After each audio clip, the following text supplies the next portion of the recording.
Welcome back to Squawk Box. Time now for the Executive Edge. Microsoft CEO Satya Nadella has now outlined some plans to double the number of black managers and senior leaders in the U.S. of that company over the next 5 years. And he said senior executives would be judged for promotions and rewards on their progress in advancing diversity and inclusion. At last count, black workers represent just about 4.5% of Microsoft's U.S. workforce right now. Amid the renewed focus on diversity in the boardroom, want to get a checkup on how things have changed over the last year. Seema Mody has the exclusive data on that and that story right now. Seema, good morning. Good morning, Andrew. In recent weeks, companies have been quick to issue public statements and make financial pledges towards tackling racial injustice and embracing diversity. Yet, fresh analysis of the top 200 companies on the S&P 500 shows people of color make up only 20% of directors, up just 1% from the same period last year, according to data from Spencer Stuart.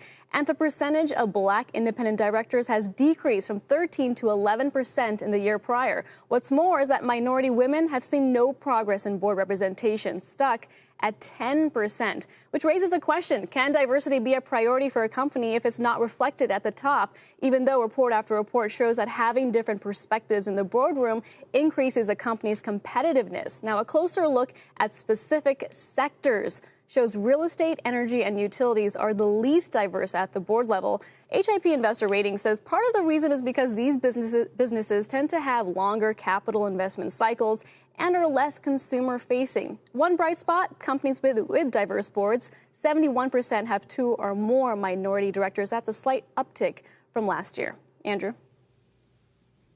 Hey Seema, when you think about the issues that have created this problem, one of the things you hear about all the time is pipeline. That's one of the rationales for and challenges.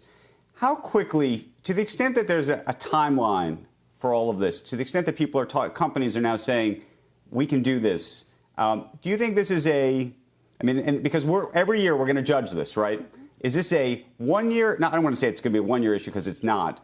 But to the extent we can get a step change on this issue, do you think it's a 5-year out situation? Do you think it's a decade out? Are people going to say that's too slow? What do you think? Yeah, I think it really depends on the company, Andrew, whether it's a smaller business or a larger company that has the resources available to make those changes, perhaps at a faster rate. I think in general, when you speak to diversity officers at different publicly listed companies, they'll say diversity is a priority, but very few are making it a metric when evaluating a manager's performance. So in other words, when that manager is up for their performance review, in addition to looking at the quality of the work, how productive they are, how did that manager develop his or her team? Did they prioritize gender and racial diversity? I think that you're starting to see come up in more meetings as this discussion really continues across the nation.